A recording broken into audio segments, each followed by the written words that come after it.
Feminism. What is the first thing that comes to your mind when you hear this word? I bet it brings strong emotions and different opinions. Actually, it brings up strong emotions in many people.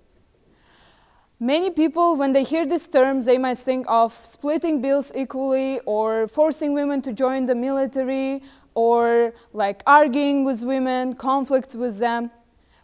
Usually, these people see feminism as a form of hatred towards men. However, the reality is much more complex and nuanced. And today, I will try to demystify it for you. So, what is feminism, you ask? Feminism, at its core, is like providing opportunities which are equal, and also removing the obstacles and barriers that prevent people from reaching their full potential. Feminism has been aiming to remove all the barriers that have been historically limiting women, including but not limited to economic differences, social injustices, political underrepresentation, and others.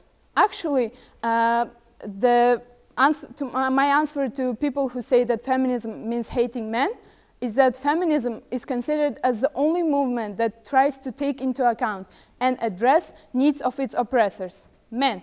You might wonder how. I will explain it later.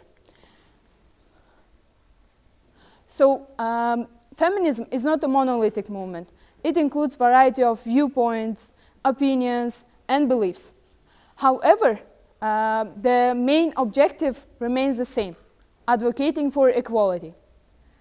Feminism aims to establish equality between genders. And this is also one of the 17 United Nations Sustainable Development Goals.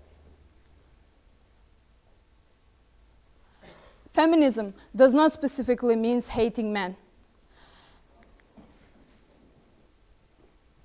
One of the visible issues that feminism fights for is equal pay. Despite all this progress we have now, statistics show that women still earn 82 cents for each dollar earned by men in similar positions. This wage gap affects not only women, but also has wider implications on society and community as a whole. When women are paid fairly, they can invest more in their families' education, healthcare, and future overall. So let me give you an example. In my family, even though my mom's earnings are four times less than my father's, she is the one to contribute mostly to my and my siblings' development. So from this we can conclude that closing this wage gap isn't just a women's issue, but an economic necessity that will benefit the society as a whole. Also, another issue is reproductive autonomy.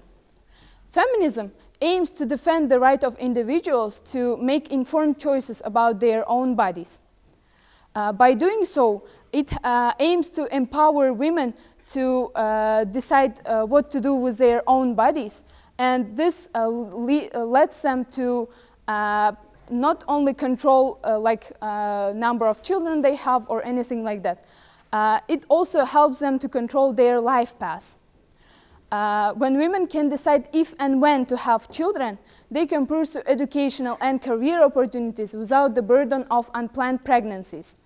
Ensuring that there is equal access to reproductive health care for everyone isn't just a women's issue, but a basic human right that supports the well-being of the society as a whole. Actually, the feminism does not just aims to empower women only. It tries to promote human rights. And there are many more issues such as child marriages, female genital mutilation, underrepresentation of women in public and state life, and we have to attempt to tackle them. But now, I would like to return to the oppressors and how feminism considers their rights. So let's say that feminism is like a movement that tries to remove all the toxic masculinity standards and societal norms that can be equally harmful to both genders. So as women are often pushed into certain roles men also can face like pressure to conform to traditional ideals of masculinity that can be harmful as well. So from a young age, boys are encouraged not to cry, which prevents them from expressing their emotions freely. This is very important for each human being. And this, as we prevent people from expressing their emotions, we are like eliminating their right to be a human, actually. And also, boys are encouraged to enjoy things like manly activities such as football or cars, and they may be bullied or looked down upon if they engage in activities considered like girly, such as, I don't know, like being a fan of K-pop band, or like baking, or like drawing, something like this. So feminism aims to remove all those unrealistic standards and like redefine gender roles to allow everyone, regardless of their gender, to express themselves genuinely and as they want. Actually, men can be valuable allies in our journey towards equality. They can they can help us in to reduce violence and like by speaking out, supporting victims, or standing up for what is right. Currently, the UN estimates that it will take 300 years to end child marriages, 286 years to close gaps in legal protection and remove discriminatory laws, and 140 years to achieve equal representation in leadership. Yes, it is a lot, but we can speed this process up. You might ask, how? We might do it by simply by understanding and explaining the essence of feminism. Giving more rights to women without taking those rights away from men. It is simple as that. Actually, education is really important in eliminating all the misconceptions about feminism. We need open dialogues where people can express their opinions without the fear of being judged.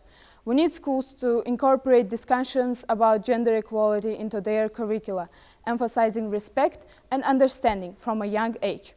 By fostering an environment of learning and empathy, we can cultivate the future generations of people who prioritize equality. Let's all stand up for what is right and achieve equality together. Thank you.